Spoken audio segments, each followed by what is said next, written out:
ہلکی پھلکی بھوک میں ہلکا پھلکا ٹک. یہ لائن آپ نے بہت دفعہ سنی ہوگی. اب میں نے یہ لائن کیوں بولی ہے؟ جب بھی کوئی بزنس بنایا جاتا ہے، جب بھی کوئی یا آلریڈی کوئی بزنس ہو، اس کو مزید ایکسپینڈ کرنا ہو، لارجر اسکیل پہ لے کے جانا ہو، تو سب سے جو امپورٹنٹ چیز ہوتی ہے وہ اس کی میسیجنگ ہوتی ہے. میسیجنگ کا مطلب وہ نہیں جو ہم روٹین میں ایک دوسرے سے بات کرتے ہوئے ٹیکسٹ میسج کرتے ہیں، وہ نہیں.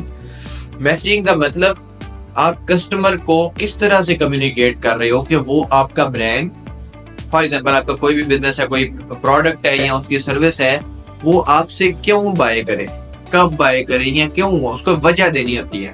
اس کو کہتے ہیں بزنس کے برانڈنگ کے اندر اس کو میسیجنگ کہتے ہیں، یا بزنس کے اندر اس کو میسیجنگ کہتے ہیں. ٹھیک ہے، تو یہ سب سے امپورٹنٹ چیز ہوتی ہے. اب جیسے میں نے اسٹارٹ میں لائن بولی ٹک بسکٹ کی، وہ لائن ہے اور سب سے اچھی ہے کیونکہ ان کو پتا ہے کہ ٹک بسکٹ جو ہے وہ چائے میں ڈبو کے تو نہیں کھایا جا سکتا. وجہ کیا ہے کہ وہ اتنا ہلکا ہوتا ہے کہ وہ فوراً سے گر جائے گا. پاکستان میں روٹین میں جو ہوتا ہے سب سے زیادہ جو بسکٹ اسی طرح سے یوز کیا جاتا ہے نا، چائے میں ڈبو کے کھایا جاتا ہے، لیکن وہ نہیں ہے. تو اس وجہ سے انہوں نے اپنی برانڈ کی جو اس کی ٹیگ لائن ہے یا اس کی جو کمیونیکیشن جس طریقے سے وہ کر رہے ہیں، انہوں نے ساتھ ہی بتا دیا ہے کہ ہلکی پھلکی بھوک میں ہلکا پھلکا ٹک. مطلب جب آپ کو فیل ہو ہلکی پھلکی بھوک لگ رہی ہے تو تب آپ نے ٹک کو چوز کرنا ہے.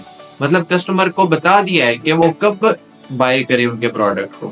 یہ سب سے امپورٹنٹ ہوتا ہے. آپ بھی جب اپنا بزنس بنائیں، اس کی جب ٹیگ لائن چوز کریں تو سب سے امپورٹنٹ یہ یاد رکھا کریں کہ اس میں نا چھوٹا سا کسی طریقے سے وہ ایڈ ہو کہ وہ آپ کا کوئی جو آپ کا کسٹمر ہے وہ آپ کا پروڈکٹ کیوں یوز کرے.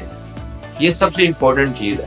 سو ابھی سوچیں، اگر آپ کی ٹیگ لائن تھوڑی سی چینج کرنے والی ہے تو ابھی سوچیں. ہاں، اگر آپ کو مشکل لگ رہی ہے تو آپ مجھ سے بھی کنسلٹ کر سکتے ہیں، میں بھی انشاءاللہ آپ کو اچھے سے گائیڈ کر دوں گا. اپنا خیال رکھیں، خوش رہیں. انشاءاللہ نیکسٹ ٹائم بات ہوگی. اللہ حافظ.